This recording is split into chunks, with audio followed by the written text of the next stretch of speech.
Let's start this part by talking about another Radiant to join the Valorant Protocol team. Growing up in Tokyo, Japan, Yoru has radiant powers allowing him to open rifts in the fabric of reality and teleport. He is known as Riftwalker and wears a mask to see in rifts. Yoru is proud, arrogant, and focused on his appearance.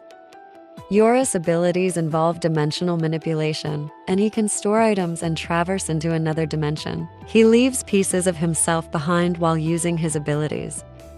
Yoru dislikes Kingdom and what they have done with Split, which is located in his hometown of Tokyo.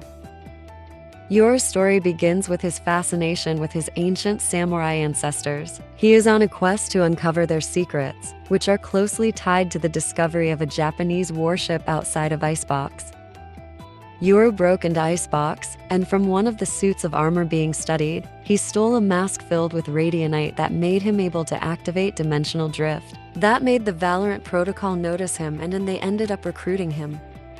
However, Yoru's misadventures with IceBox and his mission to discover the truth behind his ancestors is by no means over. Yoru documented his continued attempts to learn what happened there. These attempts centered on the warship, where he claims to have found dimensional scarring that felt like it was from a past time period, and at one point even fell through a rift, where he heard someone's voice calling out to him. In the first voicemail he sent to Brimstone, he said, "I searched the warship again, and I found dimensional scarring on the sides. I'm telling you, this didn't sail here from Japan. And the armor of Kingdom discovered radianite 10 years ago. Why is my mask filled with it? There's more to find here. I know, we have other missions, but I won't turn my back on this place. You shouldn't either."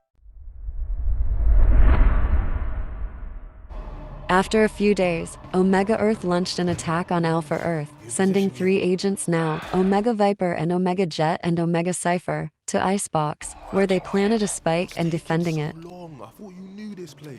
I do. Don't rush me. We don't have time. I'm going in. In response to this, Valorant Protocol sends Phoenix and Yoru to retake that site. Phoenix was a bit concerned because it was a 2v3 situation, but Yoru told him not to worry because Yoru was familiar with that place.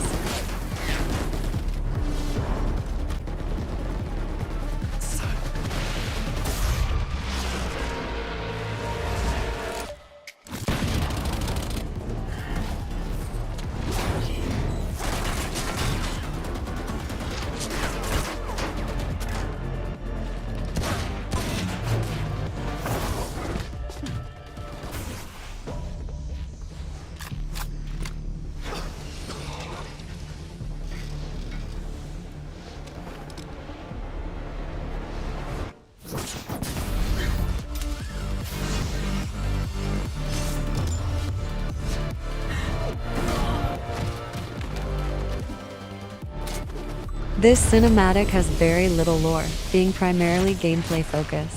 However, there are some interesting facts that can be derived from it nonetheless. The spike seemed to have an anti-gravitational effect on substances in its proximity, especially on lighter objects such as loose snow and traffic cones. The same effect was also observed in the nearby radianite crates, which also appeared to glow as they floated.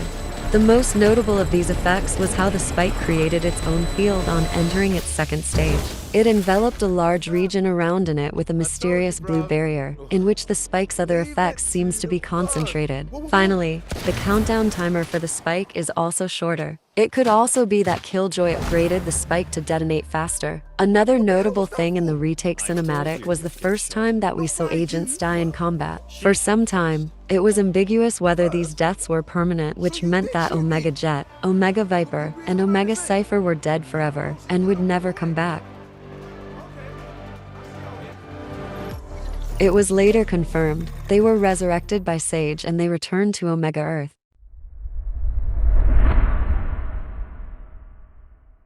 After the battle, things calmed down a bit.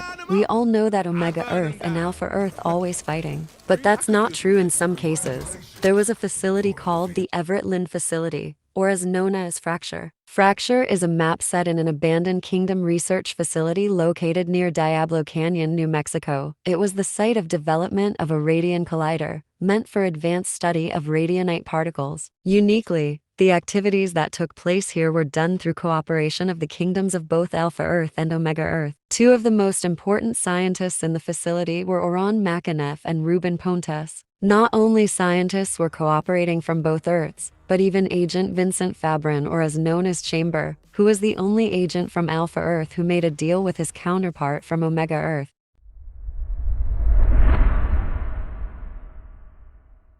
Events started to accelerate when the Chamber's plan kicked into full gear with the mysterious disappearance of Thomas Poe, a chief engineer working at the facility. Soon after that, the Chambers got full security clearance to the facility and were able to obtain the schematics for the interdimensional teleportals that are used by Omega Earth Kingdom. As time passed, the day when the Large Radian Collider was set to become fully functional approached. Ruben and Oran expressed joy, proud of what they have accomplished. However, their excitement was short-lived. When the big day finally arrived, the Chambers shot down the Large Radian Collider together, causing a massive explosion that destroyed the entire facility.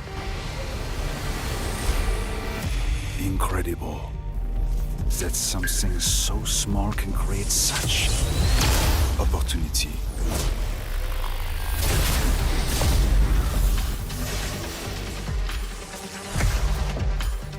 Their efforts were noble, but sacrifices must be made.